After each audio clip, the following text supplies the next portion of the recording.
Budget মানেই জনস্বার্থ।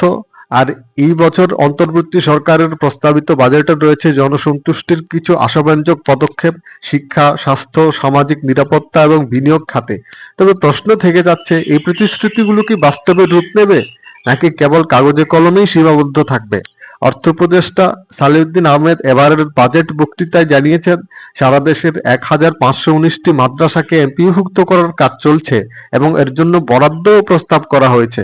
পাশাপাশি ২০১৫ সালের পর থেকে বেতন কাঠামোতে বড় কোনো পরিবর্তন না আসায় সরকারি কর্মচারীদের জন্য বিশেষ সুবিধা বাড়ানোর ঘোষণা এসেছে।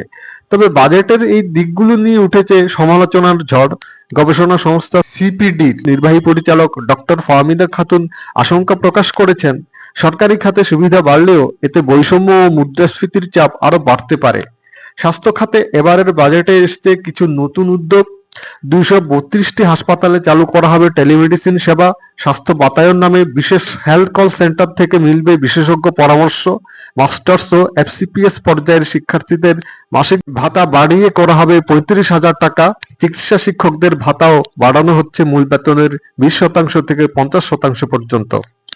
স্বাস্থ্য খাতে এবার বরাদ্দের পরিমাণও কিছুটা বেশি। দরিদ্র জনগণের জন্য বিনামূল্যে চিকিৎসা সেবায় বরাদ্দ হয়েছে ৪,১৬৬ কোটি টাকা এবং টিকাদান কর্মসূচির জন্য বরাদ্দ ১,০০০ কোটি টাকা। তবে বরাবরের মতো এবারও প্রশ্ন উঠেছে, স্বাস্থ্য মন্ত্রণালয় এই বরাদ্দ কতটা দক্ষভাবে কাজে লাগাতে পারবে।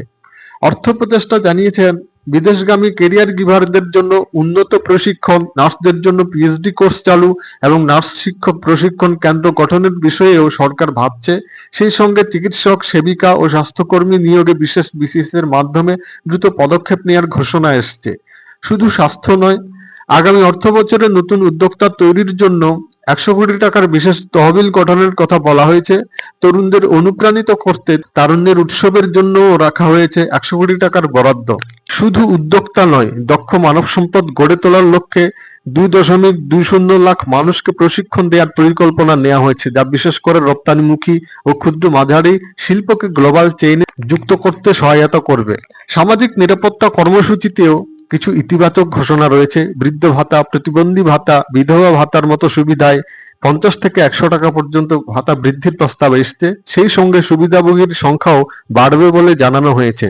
পরিবহন খাতে ৪০০টি ইলেকট্রিক বাস ঢাকায় যুক্ত করার ঘোষণা এসছে। সেই সঙ্গে বৈদ্যুতিক থ্রি হুইলার ব্যবস্থাপনায় শৃঙ্খলা আনতে আসছে নতুন নীতিমালা। আরামদায়ক ও সাশ্রয়ী রেল ব্যবস্থার বিস্তারও এই বাজেটের অংশ। অবকাঠামো খাতেও রয়েছে আইসিটি শিক্ষার উপর জোর। ঢাকা বিশ্ববিদ্যালয়, বুয়েট ও যশোর বিজ্ঞান ও প্রযুক্তি বিশ্ববিদ্যালয়ে আধুনিক শ্রেণীকক্ষ, গবেষণাগার এবং স্টার্টআপ ইনকিউবেশন কেন্দ্র গঠনের পরিকল্পনা রয়েছে।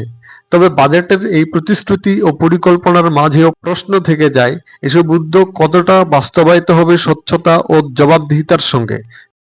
সিপিডির নির্বাহী পরিচালক ডক্টর ফাহমিদা খাতুন আমাদের জানিয়েছেন, উদ্যোগগুলো ইতিবাচক হলেও সঠিক বাস্তবায়নই এই বাজেটের সফলতা বা ব্যর্থতা নির্ধারণ করবে।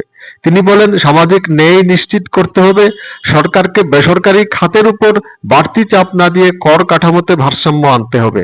সুতরাং ২০২৫-২৬ বাজেট প্রস্তাব অনেক দিক থেকে আশাব্যঞ্জক, কিন্তু বাস্তবায়নের রূপরেখা স্পষ্ট না হলে এই প্রতিশ্রুতিগুলো কেবল বইয়ের পাতায় বন্দী থাকবে।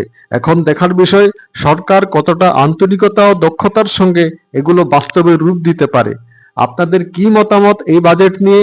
মন্তব্যে জানান। ভিডিওটি ভালো লাগলে লাইক ও সাবস্ক্রাইব করতে ভুলবেন না। ধন্যবাদ। দেখা হবে পরবর্তী পর্বে।